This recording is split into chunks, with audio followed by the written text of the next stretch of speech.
Woman saves fainting elderly man in Lincoln Park without knowing he was a millionaire. Jessica Miller was looking at the last $50 in her wallet when she saw the man collapse on the ground in the park. Without a second thought, she dropped the folder of resumes she was carrying for yet another job application and rushed to help him. The elderly man with graying hair was unconscious, wearing a simple but well-kept suit. Jessica knelt beside him, checking if he was still breathing. "Help!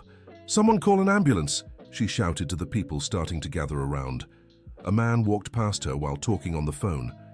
"The public ambulance will take at least 40 minutes, he said, covering the phone. "There are a lot of emergencies today." Jessica looked at the elderly man again. His breathing was weak and uneven. 40 minutes might be too late. "Is there a private ambulance nearby?" she asked, already knowing she'd regret the answer. "Yes, but it costs $200, the man replied. $200, all the money she had to pay part of her overdue rent. Jessica looked at the man's pale face and couldn't hesitate. "Call it," she said, taking the money from her wallet. While waiting for the ambulance, she held the elderly man's cold hand. He murmured something incomprehensible, numbers that didn't seem to make sense. 23, 41, 15, 9, he whispered, lightly squeezing her hand. Jessica tried to calm him, unsure if he could hear her. "Don't worry, sir, you'll be okay. The ambulance is on its way." When the paramedics arrived, she explained how she had found him. On the way to Mercy General Hospital, the elderly man briefly opened his eyes and looked at her with an expression of gratitude, mixed with confusion. "Thank you," he murmured before passing out again. At the hospital, Jessica stayed by his side. The doctors ran several tests but found nothing serious, just low blood pressure and dehydration. "Are you related to the patient?" asked Nurse Ruth, a sturdy woman around 50. "No, I just found him in the park," Jessica replied. The nurse eyed her suspiciously. "Then why are you still here? The man has no ID. Probably just another homeless person trying to take advantage of someone's kindness." "He doesn't look homeless," Jessica defended, "and I'm not trying to take advantage of anything." "Oh, really? Then why did you spend money on a private ambulance for a stranger?" Ruth insisted, crossing her arms. Jessica's face grew warm, but she didn't answer. How could she explain that she simply couldn't leave someone suffering? "I'll stay here until he wakes up," she said, sitting in the chair beside the bed. "Suit yourself. But when they find out he can't pay, you two will have to deal with it," the nurse muttered before leaving the room. Throughout the night, Jessica remained by the bed. The elderly man occasionally mumbled, calling out to someone. "Margaret, Margaret, please don't leave. I promise I'll change. Margaret." His voice carried such deep pain that Jessica's heart ached. Instinctively, she held his hand and softly hummed a lullaby her mother used to sing. The effect was immediate. The man calmed, his breathing steadied, and he stopped tossing in bed. Dear listener, if you're enjoying the story, don't forget to like and subscribe to the channel. It helps us a lot as we're just starting out. Now back to the story. The next morning, Jessica was awakened by a deep male voice. "Excuse me, can you tell me what you're doing here?" She opened her eyes and saw a tall, well-dressed man in his 40s looking at her with a stern expression. I found this gentleman passed out in the park yesterday," explained Jessica, straightening in her chair. "My name is Dr. Michael Goldstein. I'm a lawyer. And this man here is my client, Walter Thompson." Jessica looked at the elderly man who was still fast asleep. "Walter, that's a nice name. You still haven't answered my question. Why are you here?" "Because I couldn't leave him alone," she replied simply. The lawyer studied her for a few seconds. "The nurse told me you paid $200 for the ambulance." Jessica nodded. "May I ask what your interest is in Mr. Thompson?" he continued, pulling out a wallet. "If it's money, I can give you $500 to walk away and forget you ever met my client." The offer left her outraged. "You think I'm here for money?" It wouldn't be the first time someone tried to take advantage of his situation. "What situation? Who is he, really?" Dr. Goldstein hesitated. "Just someone who needs protection from ill-intentioned people." "Well, I'm not ill-intentioned," said Jessica, standing up. "And if you don't trust me, you can stay here and I'll leave." "Wait," said the lawyer, seeing she was serious about leaving. Mr. Thompson, he has a daughter, but she hasn't been in contact with him for over 15 years. Why? That I can't say. But I can tell you this is the first time in years I've seen someone care for him without wanting something in return. Jessica sat back down. So he's alone in the world? Basically, yes? At that moment, Walter began stirring in bed. His eyes opened slowly and he looked around, confused. Where am I? He asked hoarsely. In the hospital, Mr. Thompson, Jessica answered, moving closer. You passed out in the park yesterday. Walter stared at her as if trying to remember something. You were there. You helped me. Yes, but anyone would have done the same. No, he said, trying to sit up. Not just anyone. Most people would have walked right by. Dr. Goldstein approached the bed. How are you feeling, Mr. Thompson? Better. Much better, he replied, not taking his eyes off Jessica. What's your name? Jessica. Jessica Miller. Walter's eyes suddenly filled with tears. Jessica, he murmured, like my Margaret. Margaret? My wife. Her name was Margaret Jessica Wilson before she married me. Jessica felt an inexplicable chill. You called for Margaret during the night. She passed away 10 years ago, said Walter, wiping his eyes. Cancer. She suffered a lot. I'm so sorry. Don't be. She's at peace now. Dr. Goldstein interrupted the moment. Mr. Thompson, you need to sign some hospital documents. The bill is already paid. Paid? Jessica asked. But how? I paid, Walter replied. It's the least I can do after you spent money on me. You don't owe me anything. Yes, I do. And I want to know how much you spent on the ambulance so I can pay you back. Jessica shook her head. I didn't spend anything. The ambulance was free. It was a lie, but she didn't want him to feel guilty. Don't lie to me, Jessica, Walter said gently. I heard the nurse talking. You spent $200. Before Jessica could respond, a shrill voice echoed down the hallway. Where's my father? I demand to speak to whoever's in charge. A blonde woman in her 40s appeared in the doorway, dressed in expensive clothes and carrying a designer bag. Rebecca, Walter said, surprised. Dad, finally I found you. When Dr. Goldstein told me you were hospitalized, I rushed right over. Jessica noticed Walter's face showed no joy, only resignation. How did you know where I was? He asked. Dr. Goldstein called me, Rebecca replied, eyeing Jessica suspiciously. Who's this? Jessica helped me when I fell ill. Oh, I see, Rebecca said with a fake smile. Another opportunist. Rebecca, Walter scolded. It's nothing like that, Dad. I know this type well. They pretend to be nice to get something. Jessica felt her blood boil. You don't even know me. I don't need to. I know exactly what you want. And what do I want? Jessica challenged. Money, obviously. You took advantage of my father being vulnerable to get close. Enough, Rebecca, Walter said firmly. Jessica saved my life. Saved? Rebecca laughed.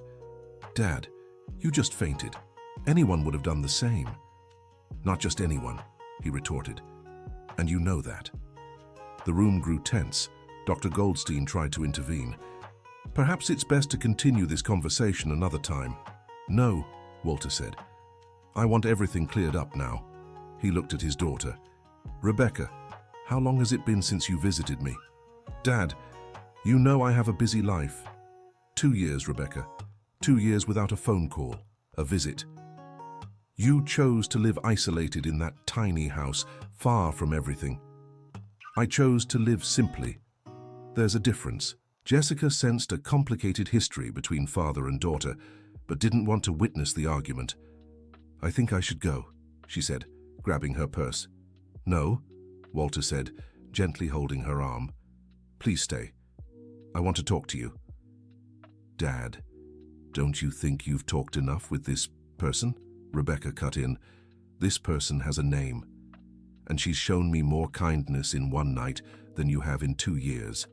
Rebecca flushed with anger. How dare you? I'm your daughter. Are you? Sometimes I wonder if I even remember what having a daughter feels like. Walter's words cut deep. Rebecca began to cry, but Jessica could tell they were tears of anger, not sadness. "Fine, Dad. Want to stay with your new little friend? Go ahead.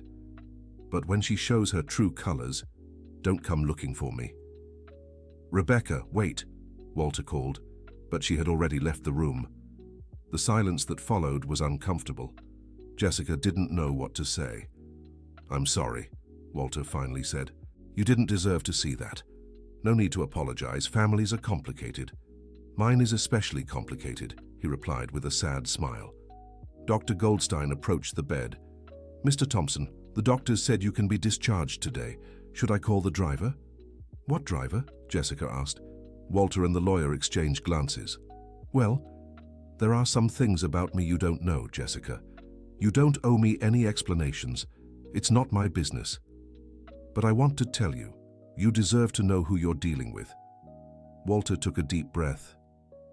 "I'm not just an ordinary old man, Jessica. I own a construction company worth several $1,000,000. Jessica stared at him, confused. "What do you mean?" "It means I'm rich, very rich." "But why were you dressed so simply? Why live so far from everything?" "Because I've learned money doesn't bring happiness, and I've also learned to distrust anyone who gets close to me." "Including your daughter?" Walter nodded sadly. "Especially her." Jessica was still processing the information when a bald man in his 50s arrived. "Mr. Thompson, thank God you're okay," he said, relieved. "Hi, Frank. This is Jessica, who helped me yesterday." Frank greeted Jessica politely. "I'm Mr. Thompson's driver. When he didn't come home last night, I got worried." "How did you know I was here?" Walter asked. "Dr. Goldstein called me this morning." Jessica began to understand that Walter had an entire support system around him, people who managed his affairs. "Why do you go to Lincoln Park alone if you have a driver?" she asked. "Because I like walking alone, feeling like a normal person." "So, how did you faint?" Walter hesitated. "I hadn't eaten since yesterday morning, and I forgot to take my blood pressure medication." "Why?" Because yesterday was the 10-year anniversary of Margaret's passing, and I always feel like this on that day." Jessica felt her heart tighten. She pictured this man alone, suffering in silence, even forgetting to take care of himself. "Do you have anyone else besides your daughter?" "No, just Frank, Dr. Goldstein, and a few people I work with, but they're not family." "And friends?" "Real friends? None. When you have money, you never know if people like you or your bank account." Jessica finally understood why he had been so moved by her help. To him, she was proof that selfless kindness still existed in the world. "Mr. Thompson," said Dr. Goldstein, "I think it's best we go. The doctors want you to rest at home." "You're right," Walter agreed. Then he looked at Jessica. "Will you come with me?" "Me? I want to show you where I live, and I also want to pay you back for the money you spent." "That's not necessary." "Yes, it is. And also, I'd really like your company. It's been a long time since I've talked to someone real." Jessica hesitated. The whole situation was getting very strange. "I don't know if that's a good idea." "Please," Walter insisted. "Just a visit. Frank will bring you back whenever you want." Something in his eyes convinced her. Maybe it was the deep loneliness she saw there, or maybe it was her own curiosity. "All right," she agreed, "but just a quick visit." The trip to Walter's house was a surprise.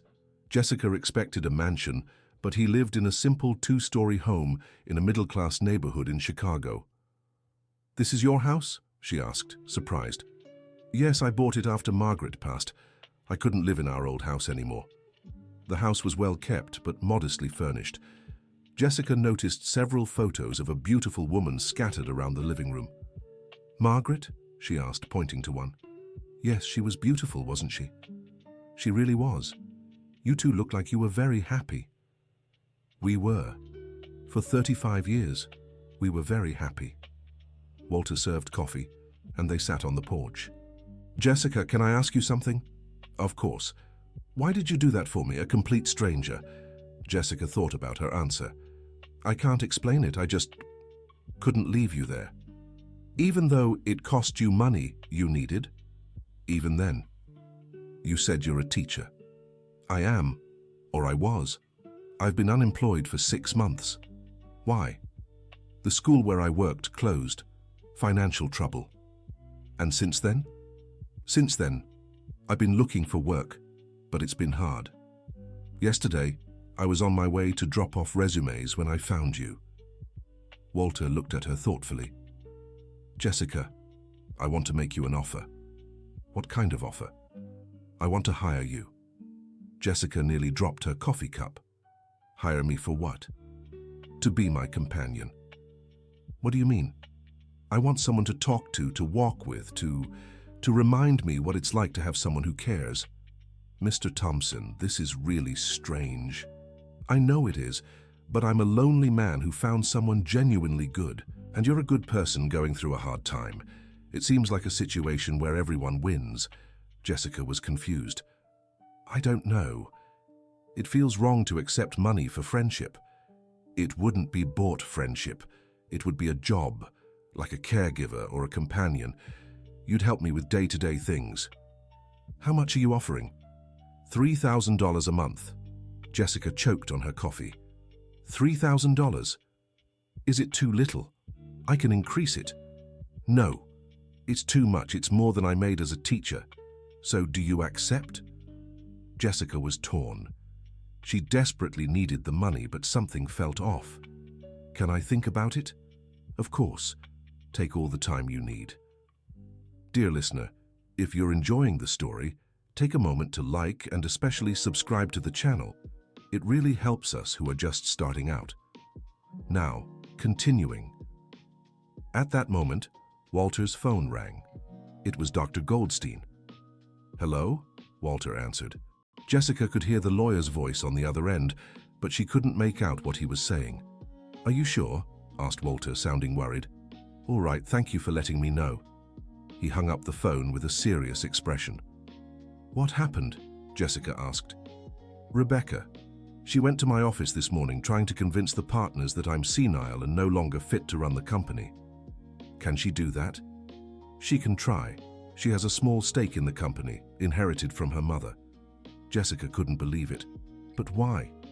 Because she wants to put me in a clinic and take full control of the business. That's awful. It's the reality of my life, Jessica. That's why I distrust everyone. That's why I live isolated. But she's your daughter. Yes, and still... Walter suddenly seemed older, as if the weight of family betrayal had fallen on him again. You know what hurts the most? He continued. She's always been like this. Even as a child, she only came around when she wanted something. And her mother, Margaret? Margaret always tried to protect her, to justify her behavior, said it was just a phase that she'd change. But she never did. Jessica felt a growing anger toward Walter's daughter. What will you do now? I'll fight. I won't let her destroy everything Margaret and I built. Can I help in any way? Walter looked at her, surprised. You'd do that? Of course. I can't let such an injustice happen. But you hardly know me.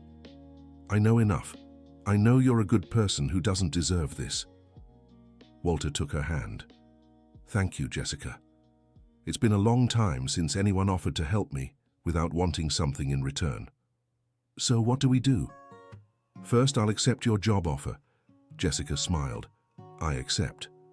Great. Second, we'll show Rebecca and everyone else that I'm sharper than ever. How? I have some ideas. But first, I want to know more about you. Tell me about your life. Jessica hesitated. There's not much to tell. Tell me anyway. I was born here in Chicago. My parents were factory workers. I studied hard, got my degree in education. I always wanted to be a teacher. And family, husband, kids? No, never had luck in love. Why? I think I was always more focused on studying than on work. And also, I was always afraid of trusting the wrong people. Walter nodded in understanding. It's hard. How do you know who's sincere? Exactly. That's why I prefer being alone. But that's sad, Jessica. A young, beautiful woman like you deserves to be happy. Jessica blushed. Thank you. You deserve to be happy too. Maybe there's still time for both of us. They talked for 2 more hours. Jessica discovered Walter was cultured, interesting, with a worldview shaped by hardship. He learned Jessica was intelligent, sensitive, and had admirable inner strength. When Frank arrived to take Jessica home, she didn't want to leave. "When do I start working?" she asked. "Tomorrow, if you want. Come in the morning, we'll have coffee and decide what to do." Deal.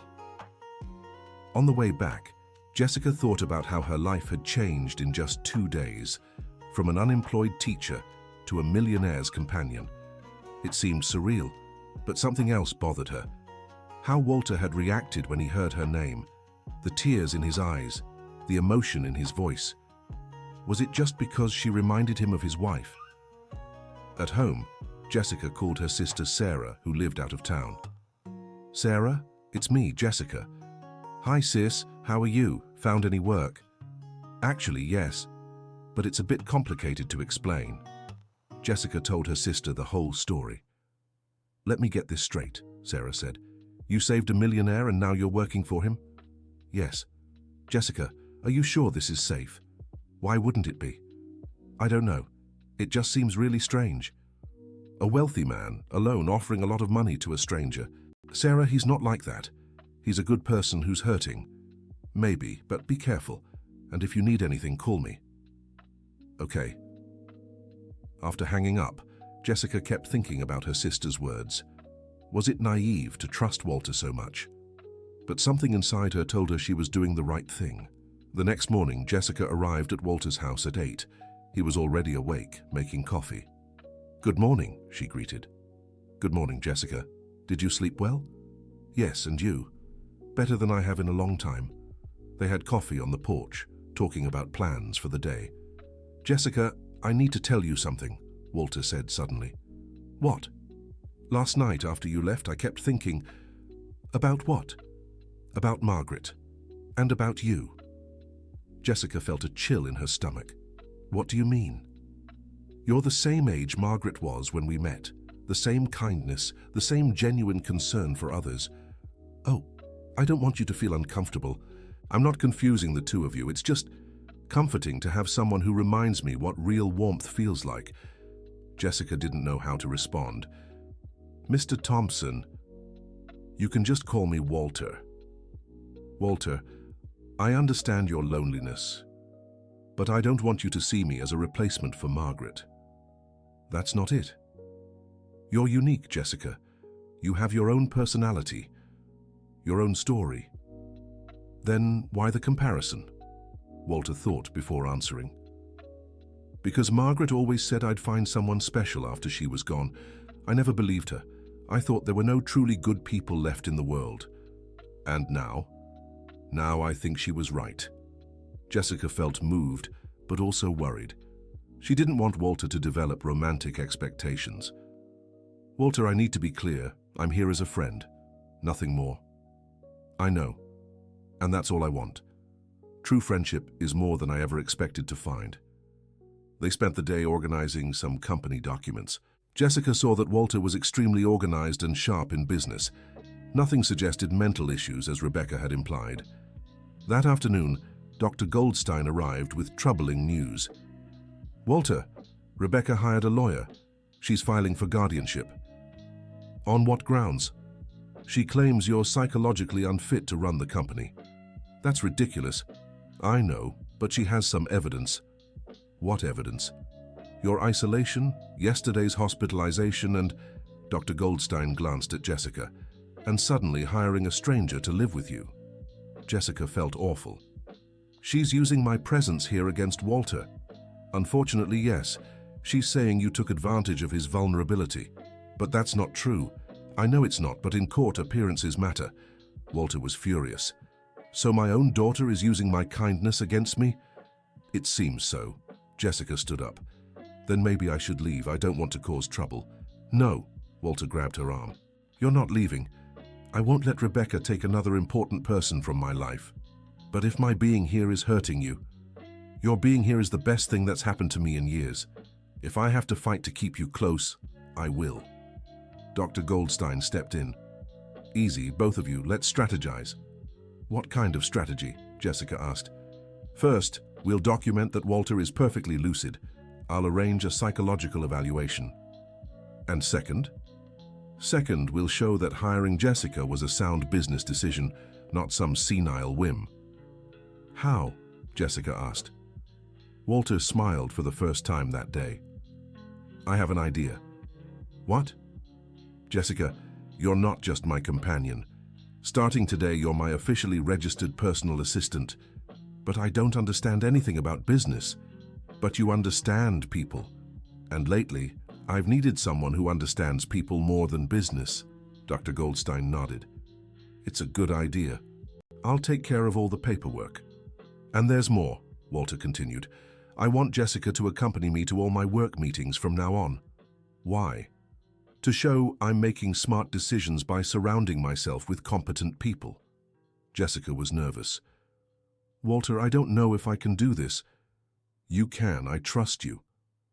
That night, Jessica went home with her head full of doubts. Her life had been turned upside down, and she didn't know if she could handle all that responsibility. But she also felt something she hadn't felt in a long time. Purpose. Walter needed her, and she wanted to help. The next day, everything started early. Dr. Goldstein arrived at 7 in the morning with the psychologist who would evaluate Walter. Dr. Richard Davis, the professional, introduced himself. I'll run some tests to assess your mental condition. The tests lasted 3 hours. Jessica was nervous the whole time, but Walter remained calm and confident. When it was over, Dr. Davis called Jessica and Dr. Goldstein to talk. Mr. Thompson is perfectly lucid, he said. In fact, he has above-average mental capacity for his age. Jessica sighed in relief. So there's no problem? None. If anyone is questioning his mental state, I can assure you there's no basis for it. Dr. Goldstein smiled. Great, I'll use this report in the case. Dear listener, if you're enjoying the story, please take a moment to like and especially subscribe to the channel. It helps us a lot as we're just starting out. Now continuing. Later, Walter had an important meeting with the company's partners. Jessica accompanied him, nervous about being in a completely new environment. The meeting room was imposing with a large dark wood table and leather chairs. 3 middle-aged men were waiting for them. Everyone, I'd like to introduce Jessica Miller, my new personal assistant, Walter said. The men greeted Jessica politely, but she could tell they were surprised. Walter, one of them, Mr. Roberts, said, we heard you weren't feeling well yesterday. It was just a fainting spell from low blood pressure. I'm fine now. And we also heard your daughter was here yesterday. Rebecca was, yes.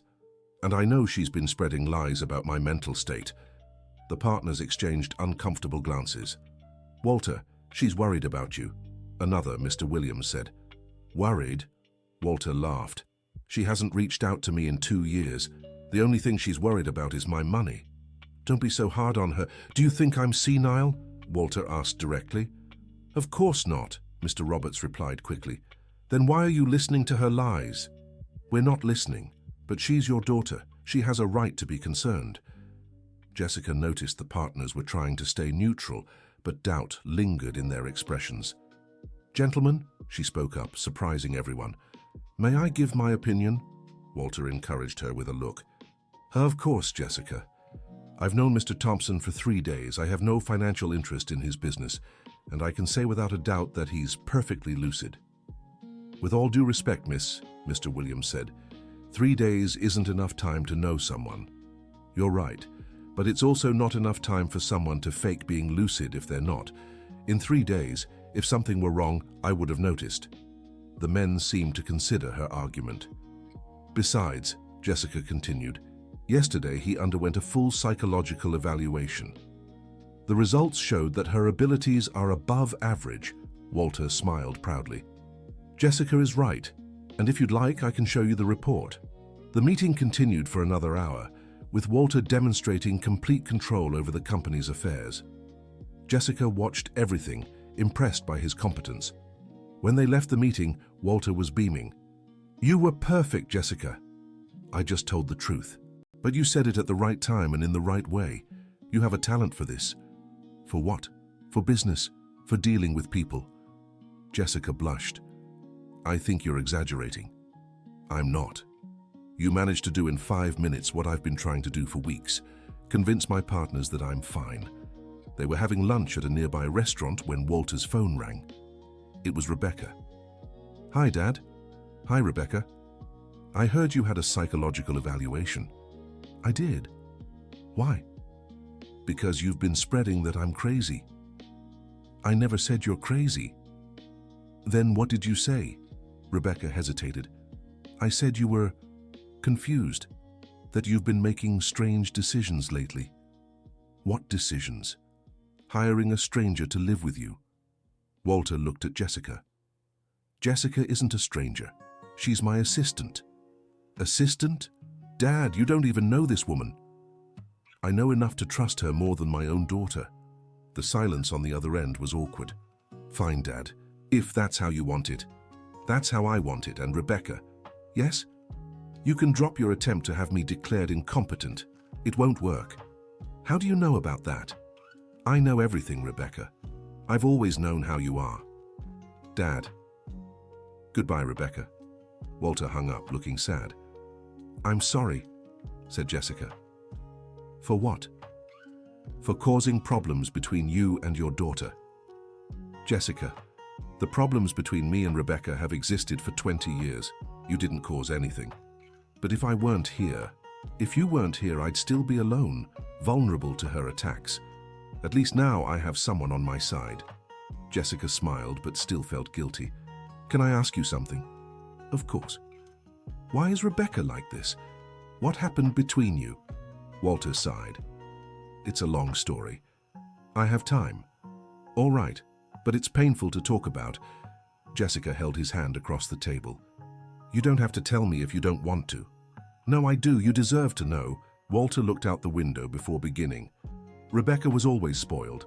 Margaret and I could never say no to her. As a child, she was adorable but also manipulative. How so? She'd pretend to be sick to skip school, lied about homework to get gifts, small things we thought were normal for a kid. And later, as a teenager, it got worse. She started hanging out with the wrong crowd, lying about where she was. Once, she borrowed money, saying it was for a school project. It was actually to buy drugs for her friends. Jessica was shocked. Drugs? Not for her friends. She sold to them. Wow. When we found out, Margaret was devastated. I wanted to teach her a hard lesson, but Margaret always protected her. Then what? She promised never to do it again, apologized, cried, said she regretted it. We believed her. But she did it again? Worse. At 18, she got pregnant. We didn't know who the father was, she refused to say. What happened to the baby? Margaret handled everything. Rebecca didn't even want the child, but Margaret convinced her. When the baby was born, Rebecca gave it up for adoption without consulting us. Jessica was stunned. She gave your grandchild up for adoption? Yes. Margaret was devastated. She dreamed of taking care of her grandbaby. And after? Rebecca left home, said she was going to college in another city. For 4 years, we barely heard from her. And when she came back, she returned with a business degree, saying she wanted to work at the company. Did you let her? Margaret insisted. He said it was a new chance, that Rebecca had matured. But hadn't she? The first year went well. She worked hard, seemed to have truly changed. Margaret was happy, thought we finally had our daughter back. What changed? Margaret got sick, cancer, and that's when Rebecca showed her true colors. Walter stopped speaking, overcome with emotion. You don't have to continue if it's too hard, said Jessica. I need to. You have to understand who we're dealing with. He took a deep breath and went on. When Margaret was hospitalized, Rebecca practically disappeared. Said she couldn't bear to see her mother like that. And you were left alone taking care of her. Yes, during the 2 years of treatment, Rebecca would show up once a month, stay for 10 minutes, and leave. How awful. You know the worst part? In the last month, when Margaret was already very weak, Rebecca showed up wanting her mother to sign papers, transferring her share of the company to her. Jessica couldn't believe it. She took advantage of her mother dying.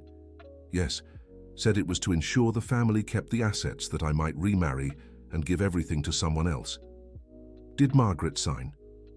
Margaret was very weak, confused from the medication. She almost did.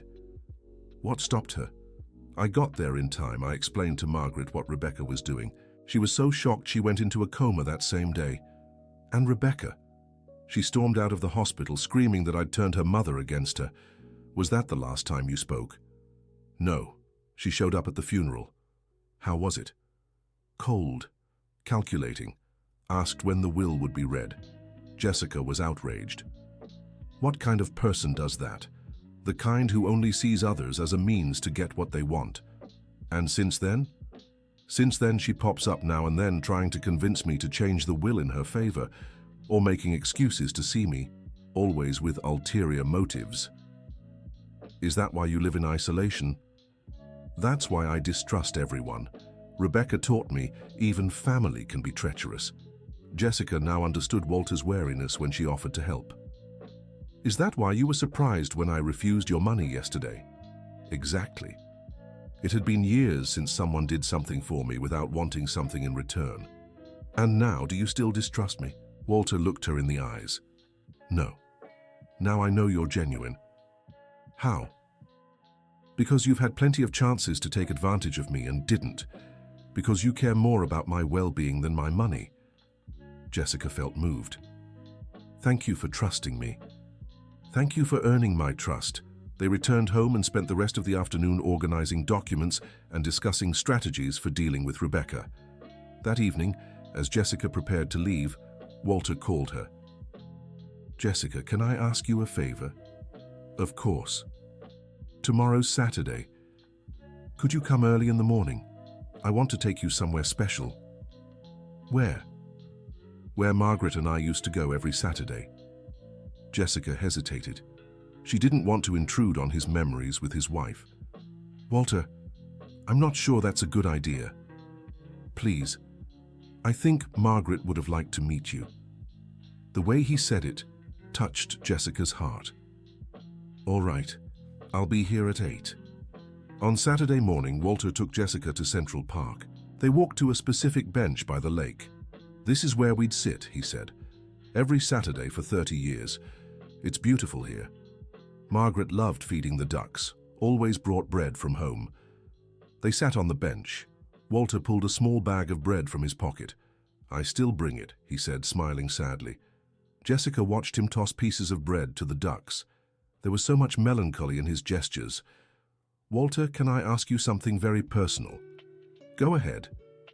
Do you still feel like Margaret is with you? He stopped throwing bread and looked at her. Why do you ask? Because sometimes you talk as if she were still here. Walter thought about his answer.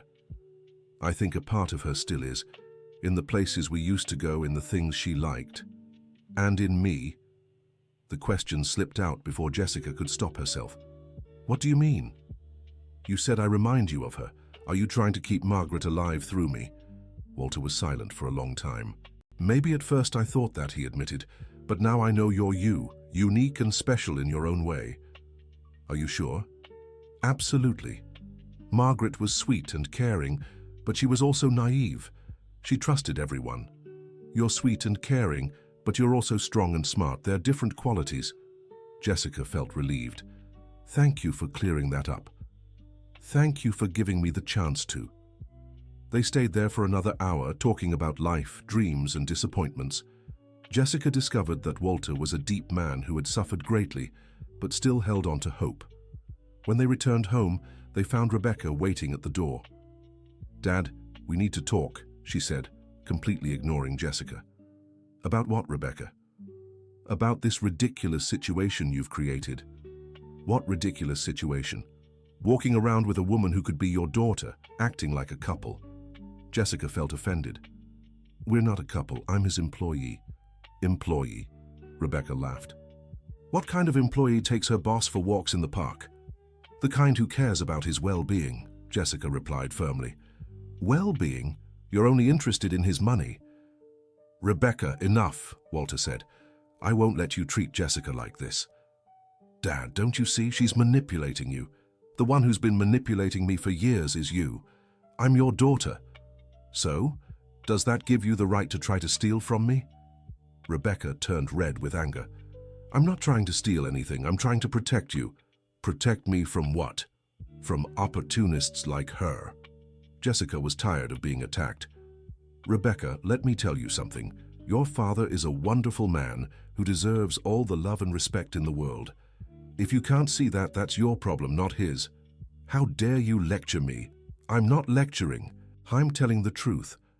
The truth is you showed up out of nowhere and in 3 days turned my father's head.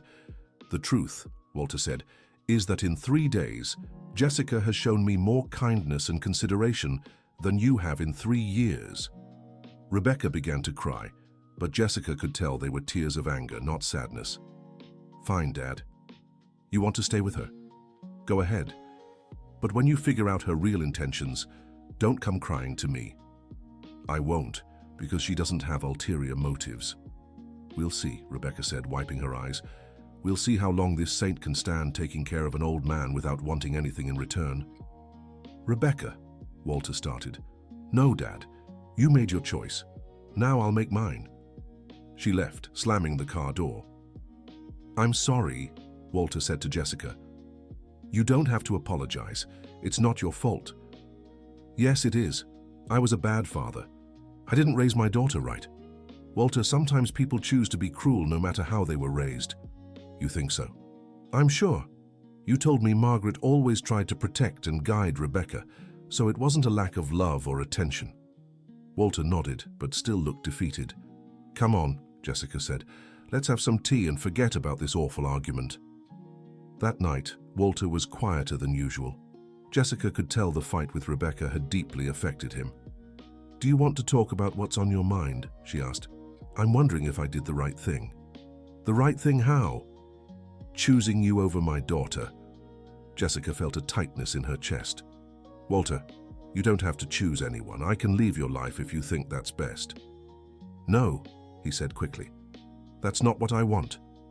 "Then what do you want?" "I want Rebecca to understand there can be room for both of you in my life."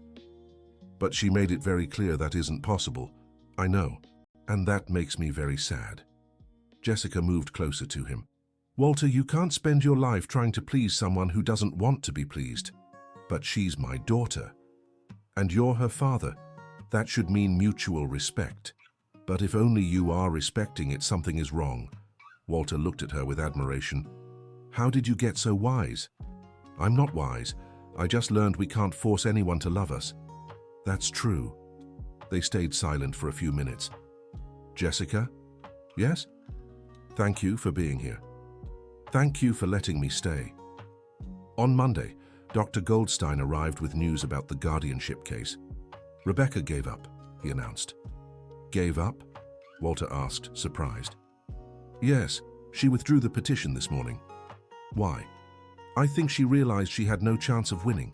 The psychological evaluation was conclusive, and the company partners confirmed you're perfectly capable." Jessica sighed in relief. "So it's over?" "For now, yes," Dr. Goldstein replied. "But be cautious. Rebecca doesn't give up easily." "What can she do now?" Walter asked. "She could try other means, challenge specific decisions, claim undue influence." "Undue influence from whom?" Dr. Goldstein looked at Jessica. "Yours, Jessica." "Mine? But how?" "If Walter changes his will in your favor, for example, Rebecca could claim you influenced him." Walter stood up. "Then that's what I'll do." "What?" Jessica and Dr. Goldstein asked at the same time. "I'll change my will. I'll leave half my fortune to Jessica." "Walter, no," Jessica said, horrified. "Why not?" "Because that's exactly what Rebecca is waiting for. She'll say I took advantage of you. And I'll say it was a free and conscious decision. Walter, please don't do this for me. I'm not doing it for you. I'm doing it because you deserve it. I don't deserve your fortune. You deserve it more than Rebecca." Dr. Goldstein intervened. "Walter, Jessica is right. This could create huge legal problems." "Then what do you suggest?" Wait, Jessica said. Get to know me better before making such a decision. Jessica, I don't need to know you better. I know exactly who you are. No, you don't. You only know what you've seen so far. And what I've seen is enough. Jessica was growing desperate. Walter, if you change your will now, everyone will think I took advantage of you. Even me. You? Yes. I'll spend the rest of my life wondering if I truly deserved it, or if you did it out of loneliness and need. Walter paused to think. I see your point. So you'll wait? At least 6 months? Fine. But I want you to know my decision won't change. It might. And that's okay if it does. Dr. Goldstein seemed relieved. Good. Now, about other matters. Walter, you need to decide who will take over as company president when you retire. Why do I need to decide now? Because Rebecca is questioning the succession. She wants to ensure she'll take over. Absolutely not, Walter said firmly. Then who? Walter looked at Jessica. It's too early for this conversation, she said quickly. Jessica is right, Dr. Goldstein agreed, but it's good to start thinking about it. The following days were calmer. Jessica and Walter settled into a comfortable routine, having coffee together, him handling company matters, them sharing lunch, taking afternoon walks, and discussing various topics over dinner. Jessica discovered Walter was a voracious reader, well-versed in history, philosophy, and art. He discovered that Jessica was an excellent listener, asked intelligent questions, and had well-founded opinions.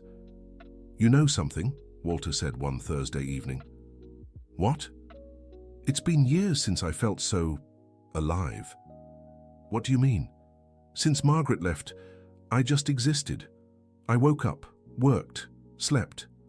I wasn't really living. And now? Now I have something to look forward to every day. What? Our conversations, our walks, knowing how you are, what you think about things. Jessica was moved. I also look forward to our time together. Really? Of course. You're the most interesting person I've ever met. Interesting how? Intelligent, cultured, sensitive, and someone who's been through so much suffering without losing the ability to trust. Ah, but I did lose it.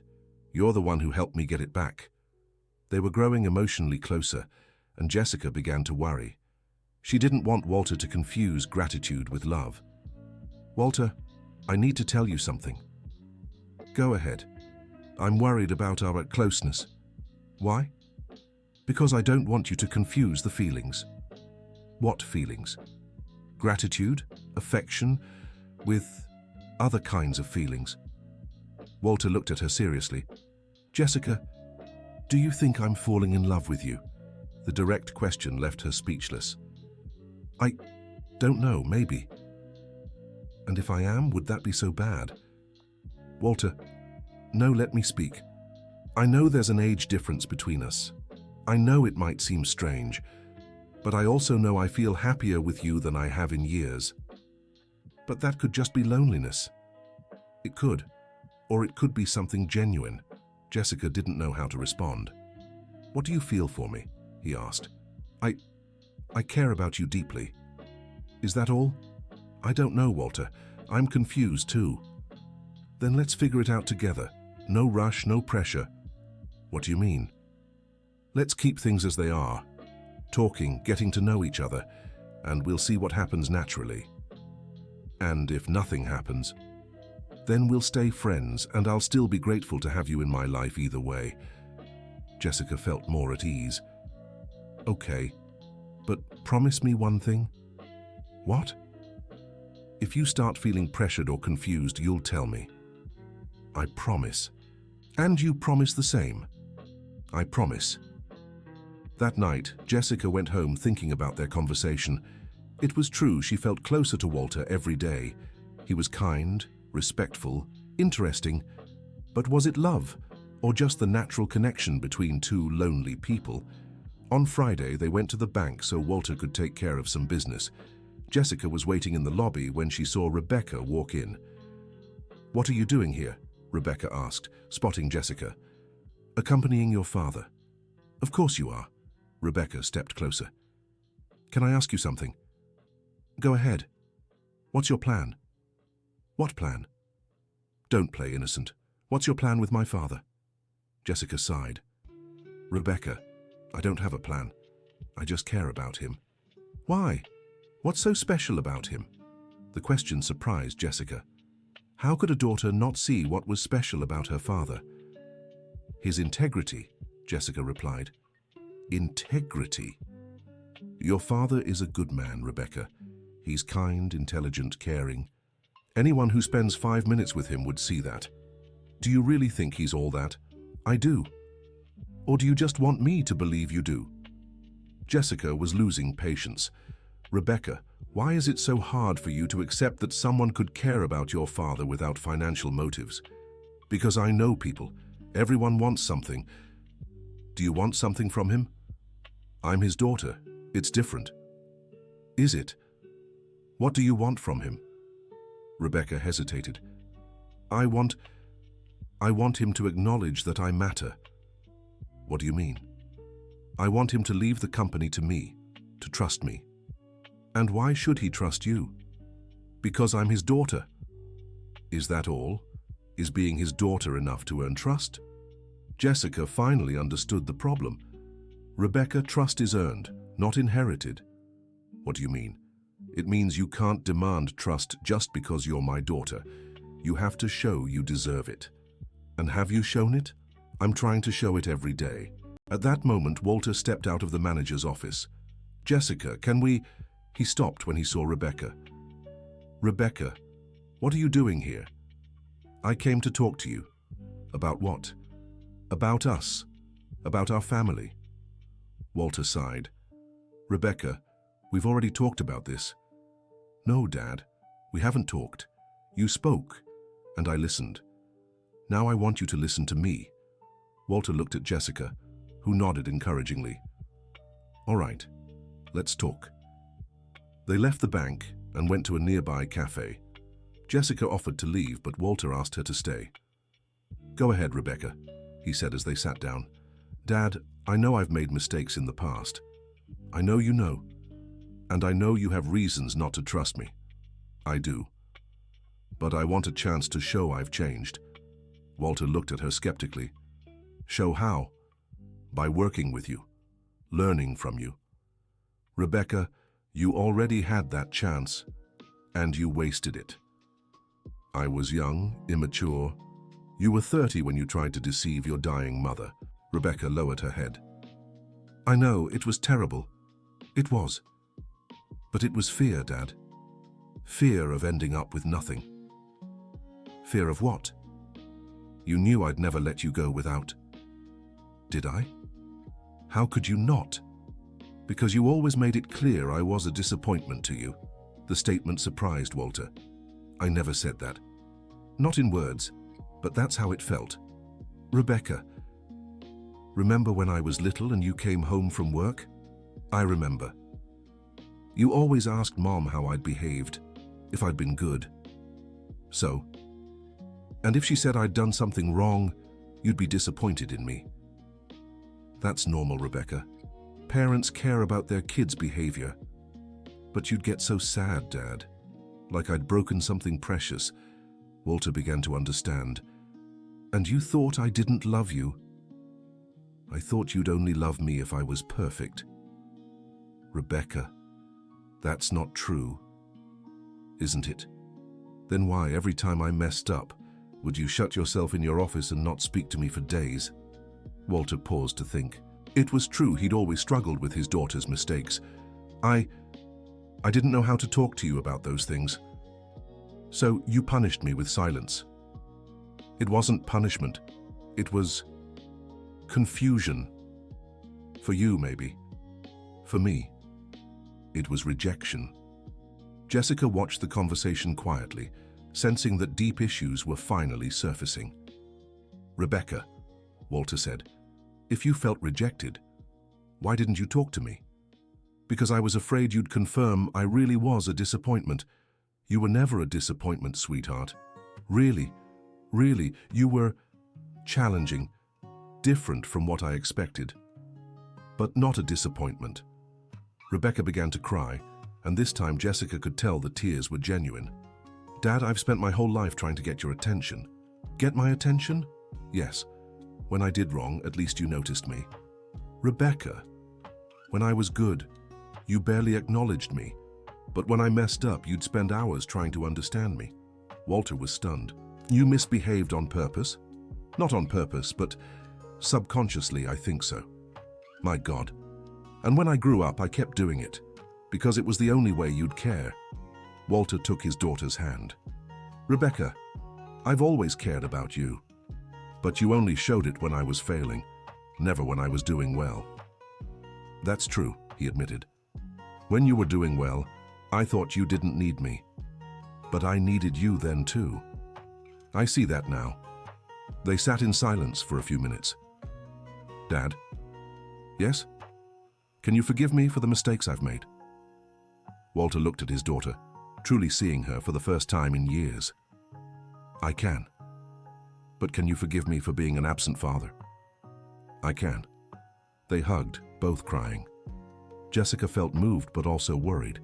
Was this reconciliation genuine or just another one of Rebecca's manipulations? Dad, said Rebecca when they pulled apart, I want to start over. What do you mean? I want to earn back your trust. Slowly, no rush. And how do you plan to do that? By working, showing I've really changed. Walter glanced at Jessica, silently asking for her opinion. I think everyone deserves a second chance, she said. Would you let me work with you? Rebecca asked Jessica. If your father agrees, I have no problem. Even after how rude I was to you. We all make mistakes when we're scared or hurt. Rebecca looked at her gratefully. Thank you for understanding. Then it's settled, said Walter. We'll try again. Thank you, Dad. But with a few conditions.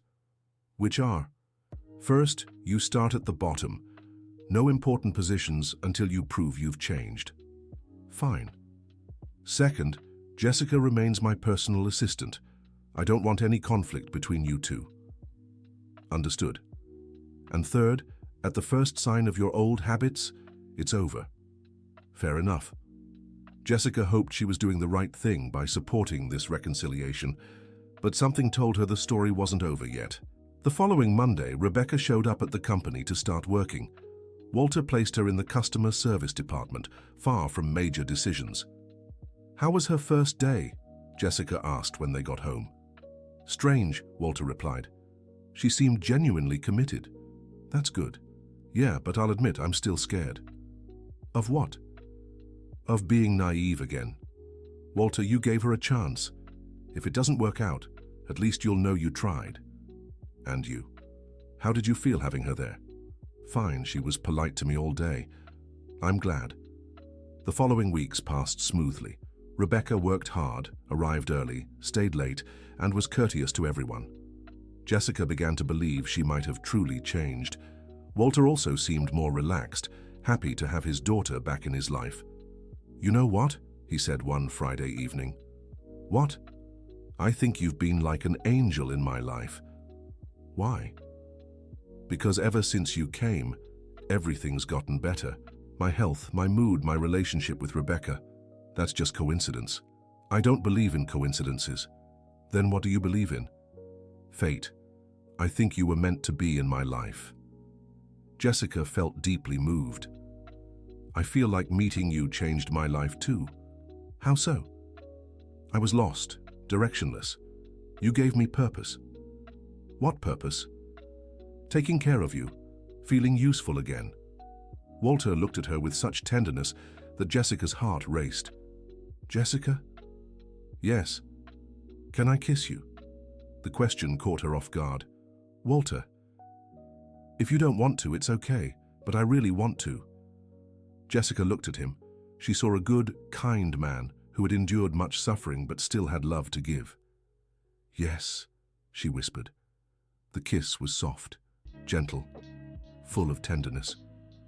Jessica felt protected, loved. When they pulled apart, both were emotional. Thank you, Walter said. For what? For making me feel alive again. Thank you for making me feel special. That night, Jessica went home with mixed feelings. She couldn't deny she was falling for Walter, but doubts lingered. Was this the right thing? On Saturday, they went to the park as usual, but this time they walked hand in hand. "Jessica," Walter said as they sat on their usual bench. "Yes?" "I want to tell you something about Margaret." "What?" "Before she passed, she made me promise something." "What?" "That I'd try to be happy again, that he wouldn't be alone forever. And you promised." "I did, but I thought I'd never be able to keep it. And now I think I can, with you." Jessica felt both moved and frightened at the same time. "Walter, are you sure you're not confusing me with Margaret?" "Absolutely. You're completely different." "How so?" "Margaret was delicate, needed protection. You're strong, independent. And you like that?" "I love it. I love knowing you chose to be with me not because you need to, but because you want to." Jessica smiled. "I really do want to be with you. Even though I'm much older. Age doesn't matter when there's a real connection." They spent the rest of the day talking about their feelings, their fears, their dreams for the future. On Monday, they returned to work even closer. Rebecca noticed the change in their relationship immediately. "Are you two together now?" she asked Jessica during lunch. "Why do you ask?" "Because it's obvious. You look at each other differently." Jessica hesitated. "We're getting to know each other better." "I'm glad." "You are?" "I am. My father is radiant. I haven't seen him like this in years. And you don't mind?" "Why would I?" "Because it means I'll be in his life permanently." "Jessica, I owe you an apology." "For what?" "For being so awful to you at first." "You were protecting your father, it's understandable." "No, it wasn't protection. It was jealousy." "Jealousy?" "Jealousy that he liked you more than me." Jessica was surprised by Rebecca's honesty. "Rebecca, your father loves you. You're his daughter." "I know, but seeing how he looks at you, it's how he used to look at my mother." "And that bothers you?" "It did, but now I understand it's a good thing. He deserves to be happy. Thank you for understanding. Thank you for making him happy." That afternoon, Walter called Jessica and Rebecca into a meeting. "I want to talk about the future," he said. "What future?" asked Rebecca. "The future of the company and our family." Jessica and Rebecca exchanged glances. "Rebecca, you've been doing great work. I'm proud of your progress." "Thank you, Dad." "And Jessica, you've become essential in my life." "Thank you." "So, I've decided to make some changes." "What changes?" they both asked. "First, Rebecca, I'm promoting you to assistant manager." "Really?" Rebecca asked, emotional. "Really? You've proven you've changed." "Thank you, Dad." "And Jessica, yes, I want you to become my business partner." "What do you mean?" "I want to give you 20% of the company." Jessica was shocked. "Walter, that's crazy." "Why?" "Because I don't know anything about business.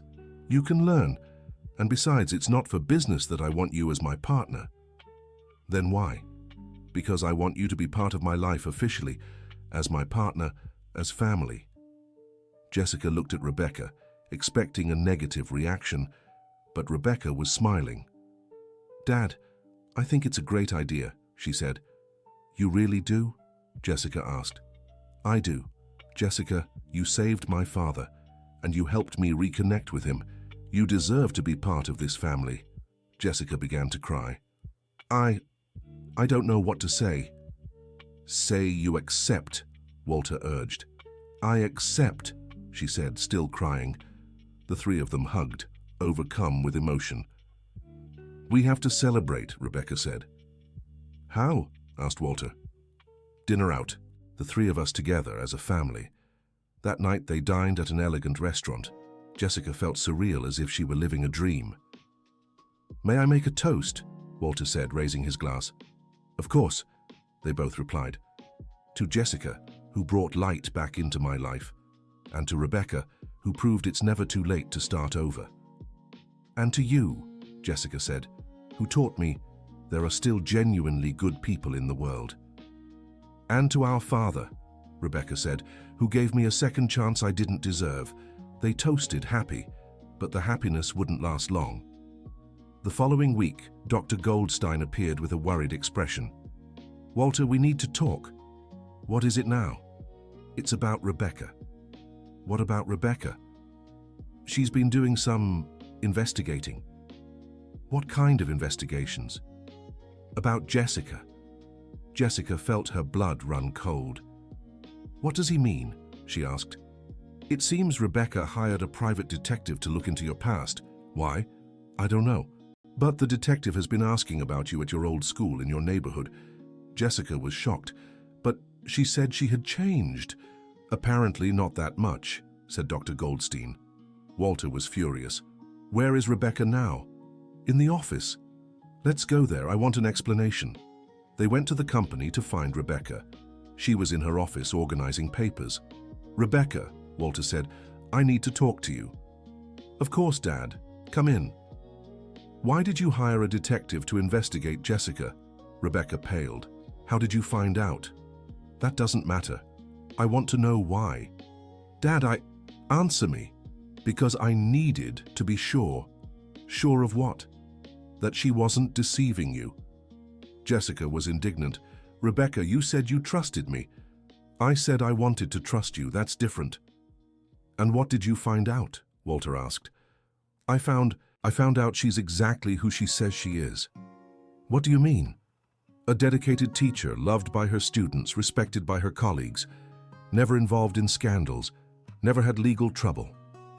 "Then why do you look disappointed?" Jessica asked.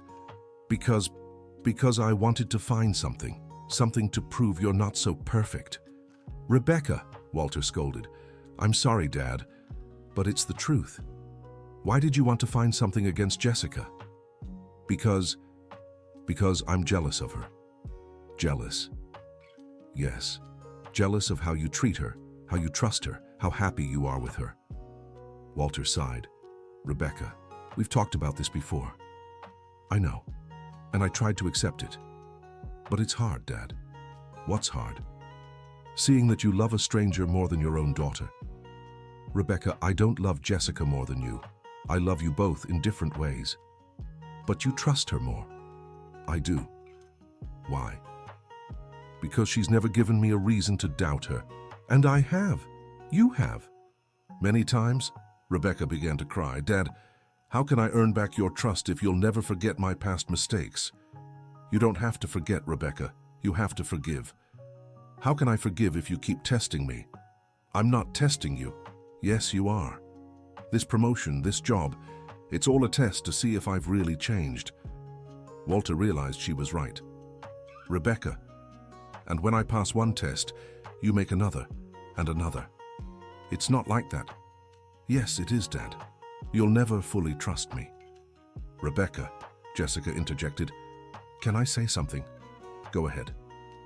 "Your father doesn't trust me because I'm perfect. He trusts me because I earned his trust little by little." "How so?" "On the first day when he offered me money to leave, I refused. That was the first point in my favor." "And then?" "When I lied about spending money on the ambulance so he wouldn't feel guilty." "Second point." "I see. Every small gesture, every choice I made, built that trust. It wasn't instant. But with me it's different. I'm his daughter. And that's why it's harder. He expected to trust you automatically. When he realized he couldn't, it hurt him. So what now? Now you need to rebuild that trust from scratch, as if you were a stranger. Is that fair?" "It's not about fairness. It's reality."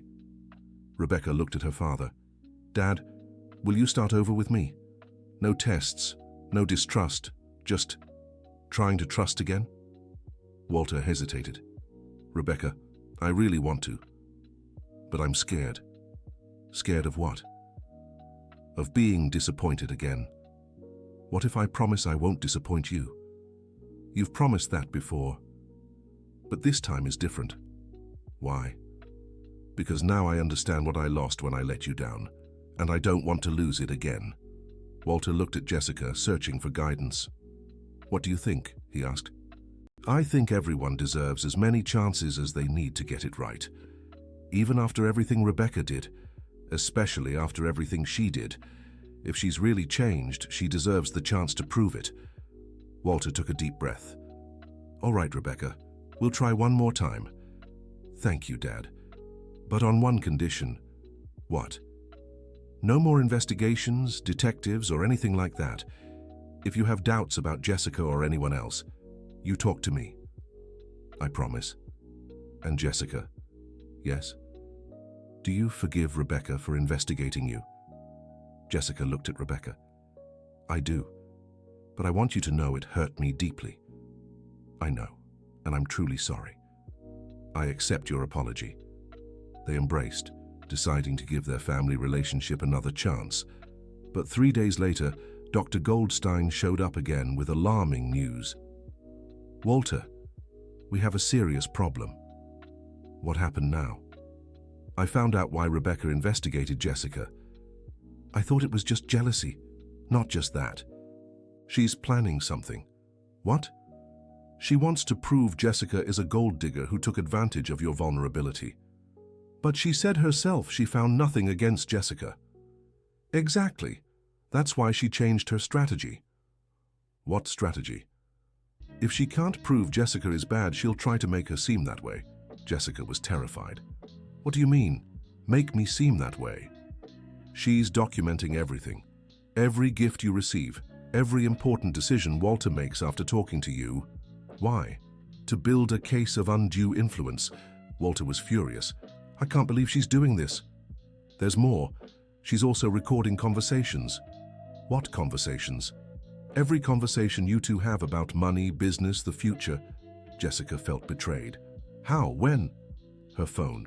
She leaves it recording during meetings. That's illegal. It is. But if she can prove you're manipulating Walter, she might use the recordings as evidence. Walter was devastated.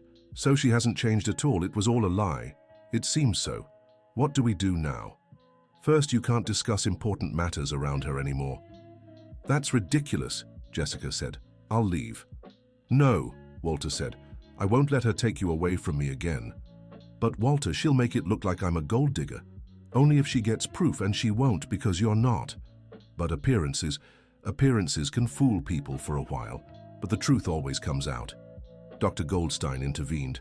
Walter, maybe it's best to take some precautions. What kind of precautions?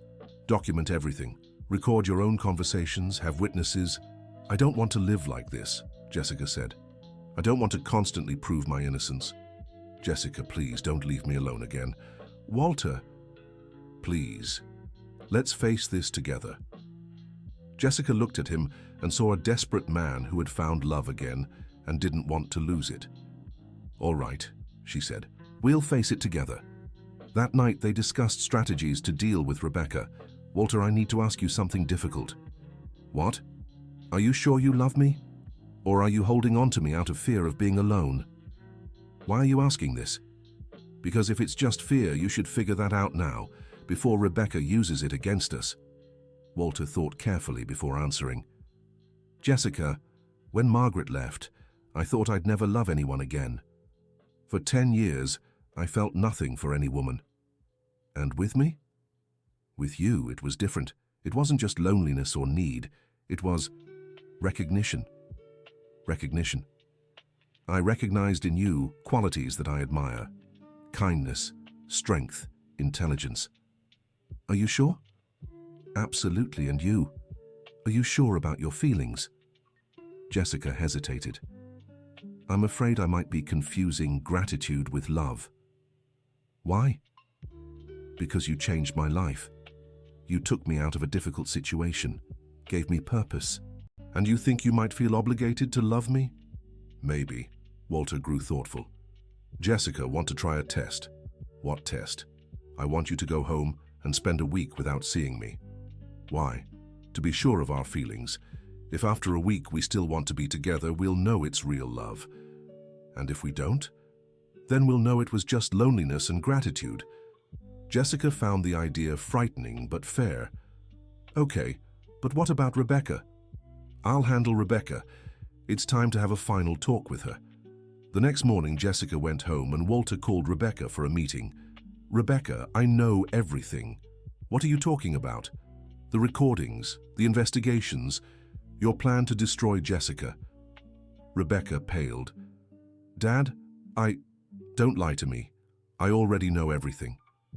"Fine, it's true." "Why, Rebecca? Why are you doing this?" "Because she's going to leave you, Dad." "What do you mean? Jessica doesn't really love you. She's only with you for security." "What security?" "Financial, emotional. You took her out of a bad situation and she feels obligated to love you." "So what?" "And when she gets tired of pretending, she'll leave, and you'll be devastated." Walter looked at his daughter with sadness. "Rebecca, do you really believe that, or are you trying to convince me?" "I believe it. Dad, she's not from our social class.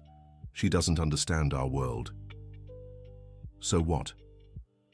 "Eventually she'll realize she doesn't fit in and walk away. Or maybe she loves me for who I am, not what I have. Dad, be realistic. What future do you have together? The future we build." "She's 35. You're 68. When you're old and sick, she'll still be young and beautiful." Rebecca's words touched a deep fear in Walter. "And you think she'll abandon me?" "I think she'll realize she wasted the best years of her life taking care of an old man." Walter fell silent, absorbing his daughter's words. "Rebecca, you might be right, or you might be completely wrong. How will we know? By giving it time. And what if by the time we find out it's too late? Then at least we'll have had some happy moments. Dad, I don't want to see you hurt again." "Rebecca, pain is part of life. I can't live in fear of it." "But you can avoid it." "By avoiding happiness too." "No, thank you." Rebecca began to cry. "Dad, I just want to protect you." "I know you do, but I don't need protection. I need support." "So you'll stay with her even knowing the risks?" "I will. And if she leaves you, then you can comfort me and say you were right." "Dad, Rebecca, I want you to stop these games. Stop trying to sabotage my relationship with Jessica. And if I don't, then you'll have to choose between accepting Jessica into our family or leaving it. You'd kick me out because of her. Not because of her, because of me. Because I deserve to be happy." Rebecca grew thoughtful. "Okay, Dad, I'll stop." "Are you sure?" "I am. But I want to ask you a favor." "What?" "If she leaves you, don't blame me for trying to warn you. I won't blame you, just as I hope you won't blame me if it works out." "I won't blame you." They hugged, sealing a difficult but necessary agreement. Meanwhile, Jessica spent a tough week at home, questioning her feelings for Walter. Did she really love him, or was she just grateful for everything he'd done for her? By the third day, she realized she missed him, not the financial security, but his company, their conversations, the moments of affection. On the fifth day, she realized she was constantly thinking about him, worrying about his health and well-being. By the seventh day, she was certain she truly loved Walter. When he appeared at her door, she ran into his arms. "I missed you," she said, crying. "I missed you too," he replied. "And now, do we know?" "We do. We truly love each other." "What about Rebecca?" "We talked. She promised to stop the games." "Do you believe her?" "I want to. And if she doesn't stop, then we'll have to make some hard decisions." Jessica looked into his eyes. "Walter, I want to be with you, but I don't want to destroy your family." "You're not destroying anything. You're giving me a reason to live, even if Rebecca doesn't accept it, especially if she doesn't. I can't let her fear control my life." They kissed, sealing their commitment to each other. When they returned home, they found Rebecca waiting in the living room. "Dad, can I talk to you both?" "Of course. I want to apologize to both of you." "Why?" Jessica asked. "For trying to keep you apart, for doubting your love." "And now?" Walter asked.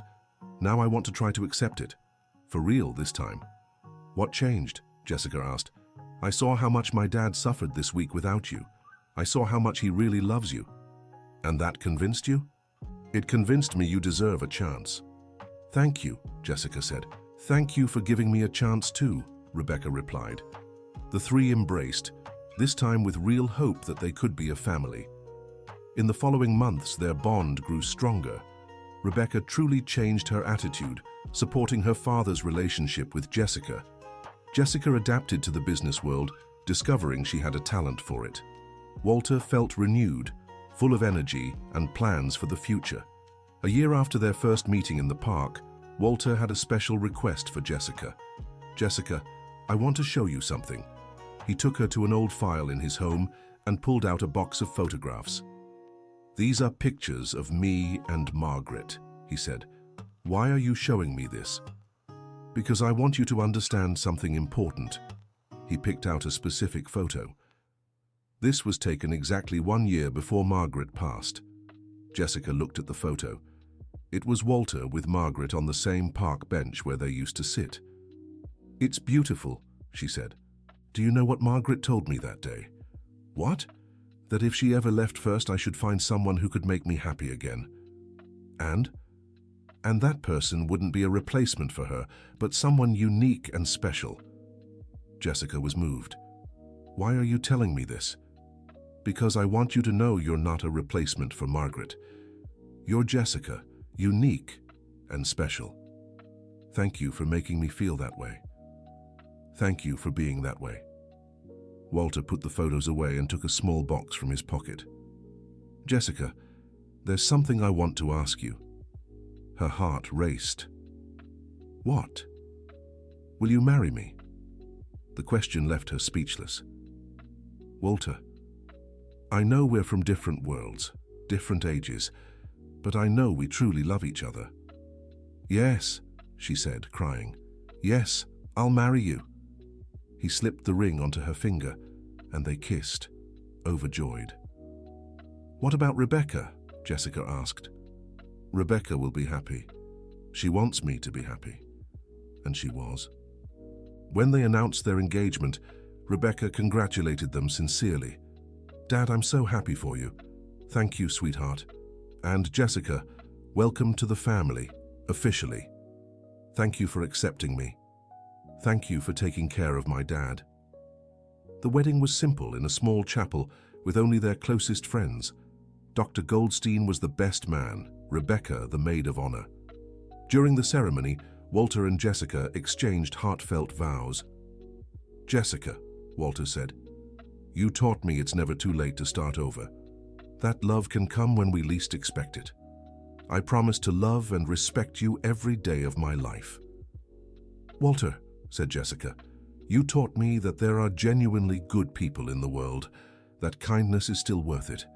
I promise to stand by your side in joy and sorrow, in sickness and in health." When the priest declared them husband and wife, there wasn't a dry eye in the chapel. At the reception, Rebecca gave a heartfelt speech. "My father has always been a good man, but alone. Jessica brought light back into his life, and she also taught me that it's possible to start over, to forgive, and to be forgiven. Thank you for giving us a second chance to be a family." Jessica replied, "Rebecca, thank you for accepting me. I promise to care for your father with all the love in my heart." The celebration lasted late into the night, filled with music, dancing, and joy. For their honeymoon, Walter and Jessica chose a simple beach inn. He had offered an international trip, but she preferred something more intimate. "Why did you pick this place?" he asked. "Because here it's just the two of us. No business, no responsibilities, no past. You liked not having a past. I liked having a future." They spent a week talking, walking on the beach, and planning their future. "Jessica, I want to ask you something." "Go ahead." "Do you want to have children?" The question took her by surprise. "Children?